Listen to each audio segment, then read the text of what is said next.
I was adopted in January of 1970. This is my birth father meeting my nephew Morgan for the first time.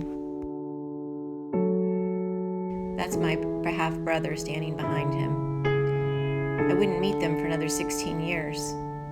In that time, I had no idea that I would ever meet them.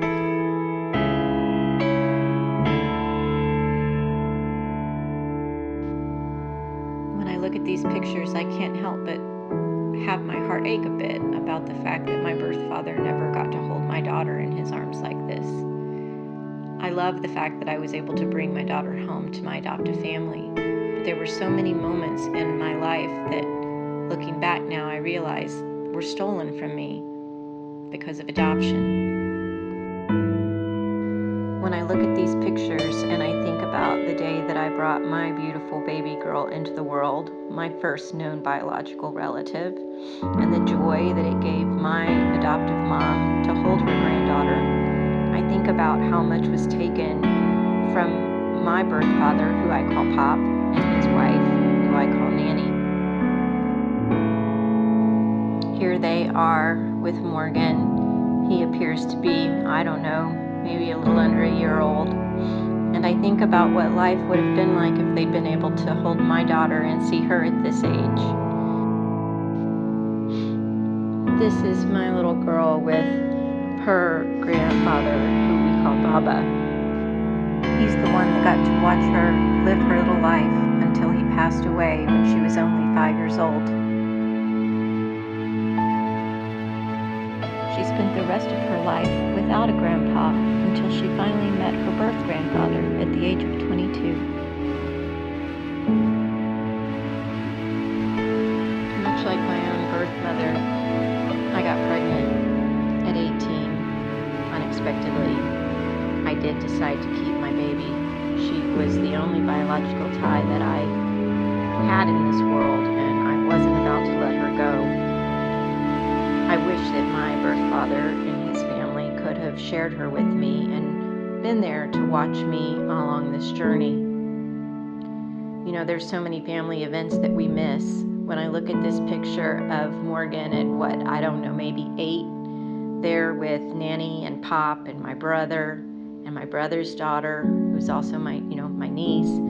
I feel like I should be there because since then we've had so many wonderful times together, and it breaks me up that I just wasn't there when these memories happened.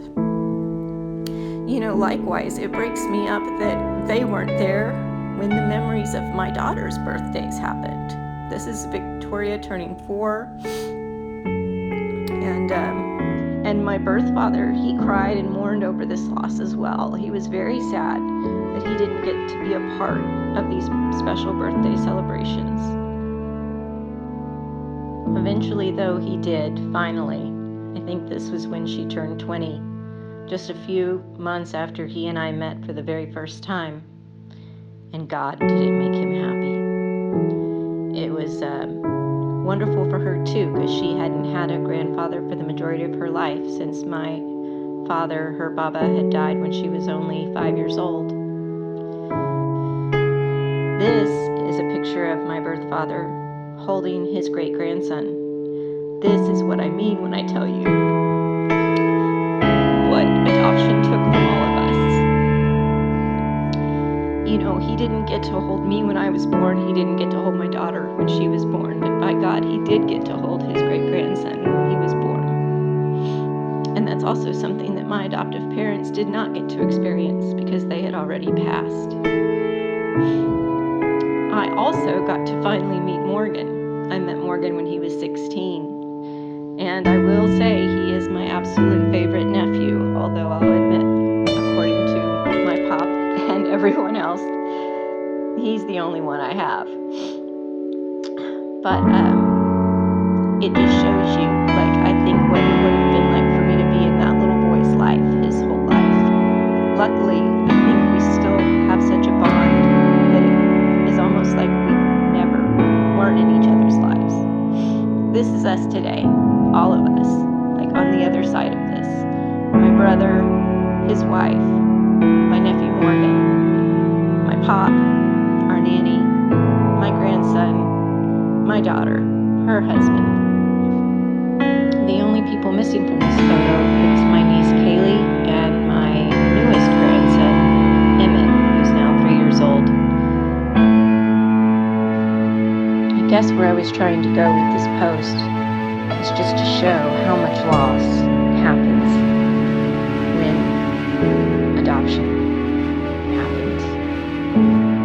It's not just loss for the adoptee, it's loss for the birth parents, it's loss for all of the people related to both of us on each sides.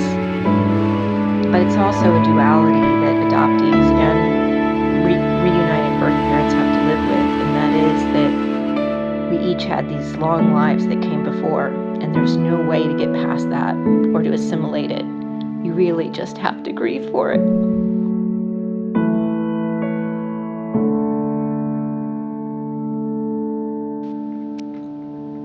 Pop passed on November 3rd, 2021. I and my brother were with him.